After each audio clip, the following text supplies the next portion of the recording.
व्रत की द्वितीय कथा। अति प्राचीन काल की बात है। एक बार पांडव पुत्र अर्जुन तप करने के लिए नीलगिरी पर्वत पर चले गए थे। इधर पांडवों पर अनेक मुसीबतें पहले से ही थी।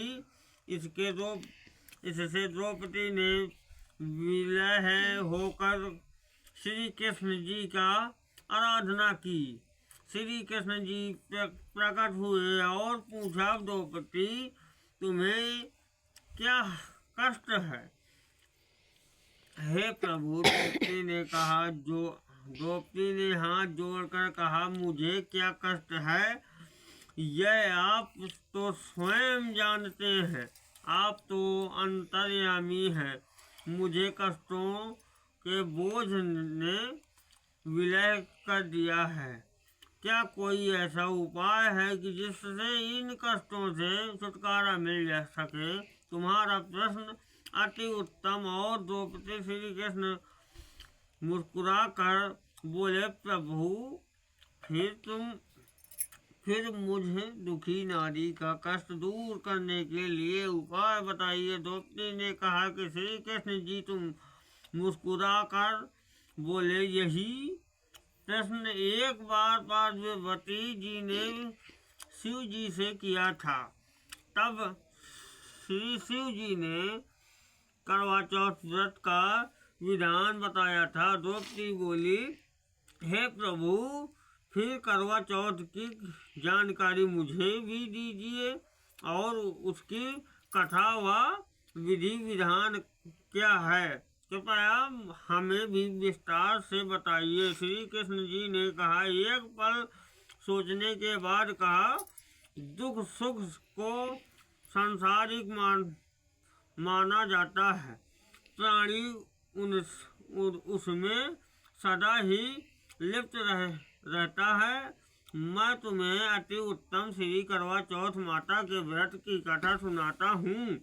इसे ध्यान से सुनो। प्राचीन काल में गुणी विद्वान धर्मपरायण एक ब्राह्मण करता था। उसके 4 पुत्र तथा एक गुणवती सुशील पुत्री थी। पुत्री ने विवाहित होकर चतुर्थी का व्रत किया, किंतु चंद्रोदय से पूर्व ही उसे भूख ने परेशान कर दिया।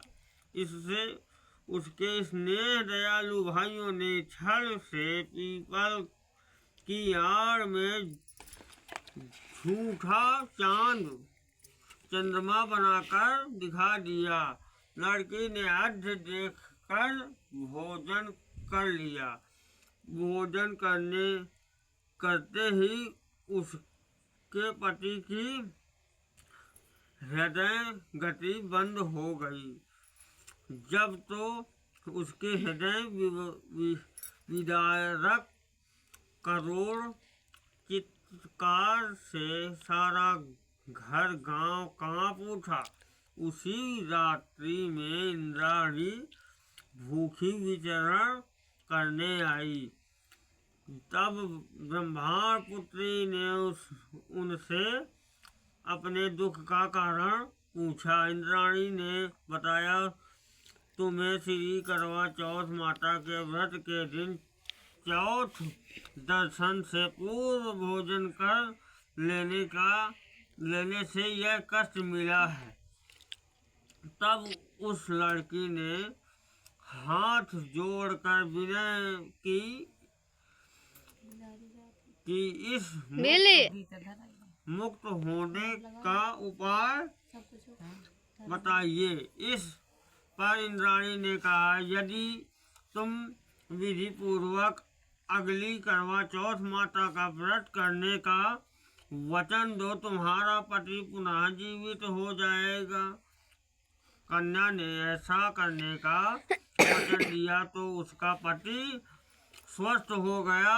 जब तो उस कन्या ने वर्ष भर की प्रत्येक करवा चौथ की चतुर्थी का व्रत शुरू कर दिया और अनंत अखंड सुहाग प्राप्त किया।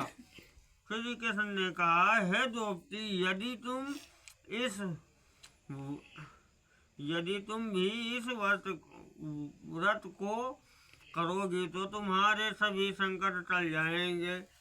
इस प्रकार द्रौपदी ने यह व्रत किया और पांडवों सभी क्षेत्र में विजयी हुए। इस प्रकार सौभाग्य